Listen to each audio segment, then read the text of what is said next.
Jangan pernah cemaskan dunia, karena dunia tidak pernah cemaskan engkau. Yang perlu kau cemaskan hidupmu yang masih jomblo.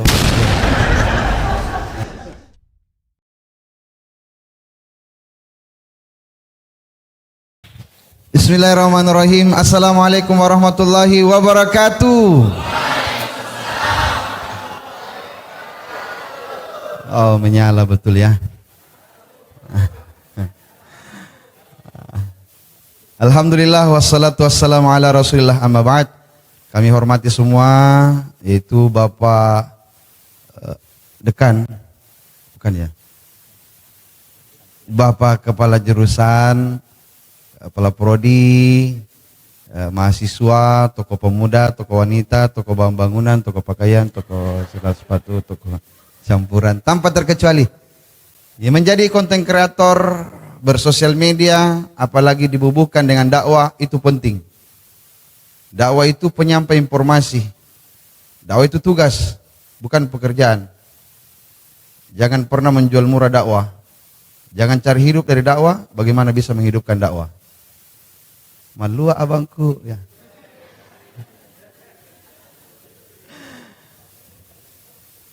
An introduction to content creation.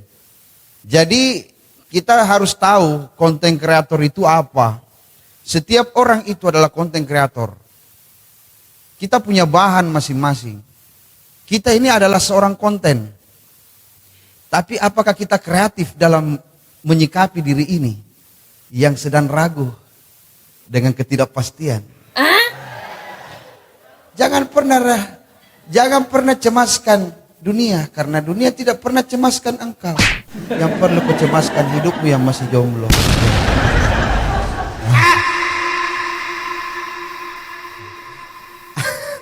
Lanjut dulu.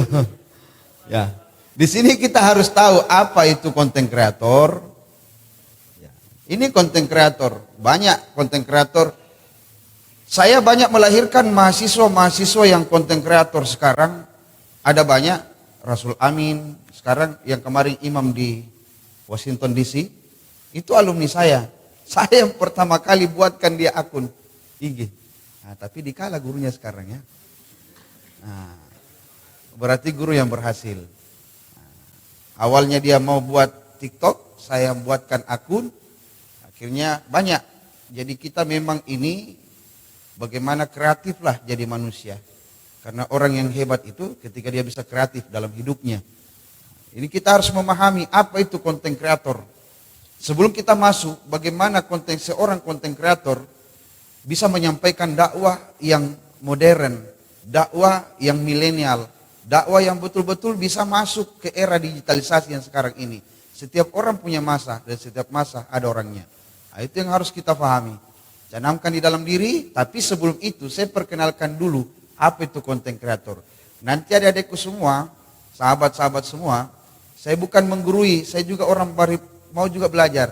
Tapi insya Allah apa yang saya sampaikan ini bisa menumbuhkan daripada akun-akun Anda yang sedang layu, diakibatkan ya kasihan banget ya. Gitu. Oke, next. Ini definisi konten kreator. Di Google ini sudah ada. Sejak zaman Nabi Adam sampai detik ini sudah ada sebenarnya. Nah, cuma nanti di Google itu tertera pada tahun 2002. Nah, karena Google itu nanti mulai akses yang paling cepat bandwidth-nya itu di tahun 2002. Konten kreator adalah orang yang dapat menciptakan karya yang dibagikan kepada orang lain melalui media maupun digital. Sebenarnya kalau kita mengatakan bahwasanya konten kreator ini adalah orang yang menciptakan karya, kitalah yang termasuk itu. Bukankah kita manusia ini diciptakan sebagai orang yang bisa memahami segalanya?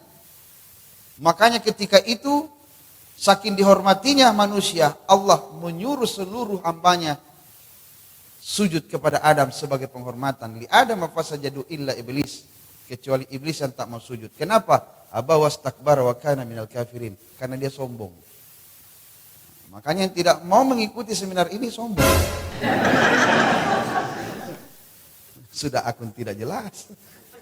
Akun fake lagi, sombong lagi. Aduh, kasihan banget orang begitu ya. susah keluar dari kehidupan yang sulitnya. Makanya kalau kita mau lihat pengertiannya, kitalah orang yang termasuk di sini. Kitalah orang yang termasuk. Nah sekarang, apakah kita bisa menjadi orang yang berkarya, lalu karya itu dibagikan? Karena inilah yang akan bercerita di masa yang akan datang. Ini yang akan bercerita. Kecuali kalau dihapus.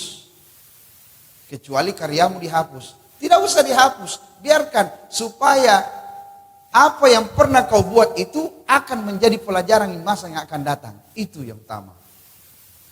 Awalnya saya mulai berkonten kreator.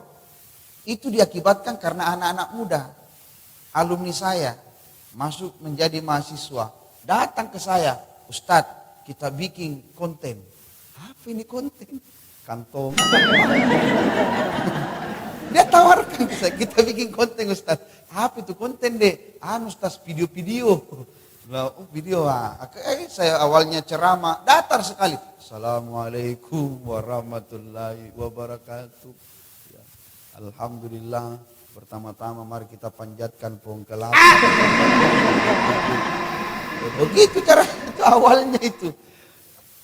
Saya lihat penonton, ya satu tahun kita tunggu ternyata baru 3. Penonton 3. Kini kita belajar, ternyata memang sekarang ini era digitalisasi, seorang konten kreator itu harus berani.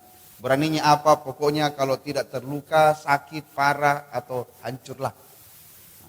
Makanya itu banyak cepat terkenal seperti pura-pura gila, pura-pura kerasukan. Ya, banyak, kerasukan arwah lah, kerasukan kekurangan ya, gaji belum cair dan lain sebagainya. Ya, kasihan. Makanya itu banyak hal-hal yang aneh itulah sehingga produk itu bisa terjual dengan hebat. Hal-hal aneh itu. Oke, kita lanjut lagi ya. Ini definisi tentang konten kreator. Selanjutnya kalau lanjut. Ini konten kreator, kita harus mencari ide, itu penting sekali. Ini nanti kalau kita gabungkan di dalam dakwah, saya sampaikan dulu ini bagaimana menjadi seorang konten kreator itu pertama harus memiliki ide. Idemu apa? Contoh tadi yang baca doa. Dia bagus penyebutan hurufnya, fasih. Fasih. Kalau dalam keadaan fasih membacanya, menyebutkan huruf-huruf hijayanya fasih, maka itu satu ide. Satu ide. Seumpama adindaku yang cewek ini, dia taunya menjahit, itu satu ide. Nah bagaimana caramu mencerna baik-baik itu, bagaimana cara kalian itu untuk satu ide itu bisa berkembang. Maka lahirlah yang namanya, yang kedua, membuat skenario. Skip skenario. Apa itu skip skenario? Catatan-catatan. Apa yang kau mau lakukan? Contoh, ini kan 1 tahun. Januari, Februari, Maret, April, Mei, Juni, Juli, Agustus, September, Oktober, November, Desember. Itu catat semua. Bulan ini saya mau bikin apa? Sebenarnya Islam mengajarkan kita memanajemen kehidupan diri kita sendiri. Cuma kita yang tidak mau belajar. Kenapa? Ya malu sursan ke apa? Cuma rasa malas yang selalu menghantui kita. Itu masalahnya. Nah siapa bilang Islam ini tertinggal? Kita pernah mendapatkan masa kejayaan. Tidak mungkin di dalam sejarah pernah menuliskan namanya Muhammad bin Musa al-Khawarizmi. Tapi Eropa merubah namanya menjadi algoritma.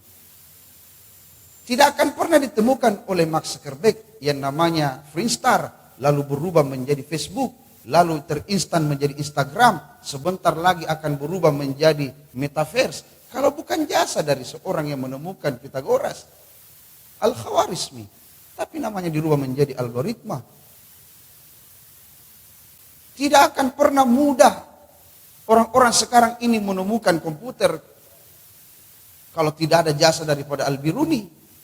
Tapi Eropa lagi-lagi menutup namanya, lalu merubahnya dengan Charles Babbage. Di abad ke-18 menemukan ilmu komputer. Itu sebuah pembodohan yang sangat besar. Kita sebenarnya ini umat Islam tidak tertinggal. Cuma sengaja ditinggalkan. Nah, makanya bangkit. dari keterpurukan. Ini yang kedua itu skrip skenario. Itu harus pahami. Kalau ini sudah ada, adik-adik sekalian bukan cuma pandai untuk bikin konten kreator, bahkan kalian akan buat film. Filmnya itu dakwah, tapi jangan sampai film seperti film tugas harian. Itu masalah itu. Nah, kenapa? Karena tidak ada adabnya. Makanya hanya di Stayen Majene ini, ya sekalian sama adabnya yang ikut. Nah, karena kenapa? Penting sekali yang namanya setiap ilmu harus beradab. Karena terkadang orang berilmu tanpa adab itu bahaya. Makanya itu terkadang akhlak lebih di atas daripada ilmu. Tahu kenapa ulama dihormati? Bukan karena banyak ilmunya, tapi karena tinggi akhlaknya. Nah, itu masalahnya. Yang ketiga, mengambil gambar dan video. Kalau mengambil gambar dan video, anak-anak KPI ini sudah lulus semua. Kenapa? Anak KPI itu kalau ambil gambar biar jungkir balik itu.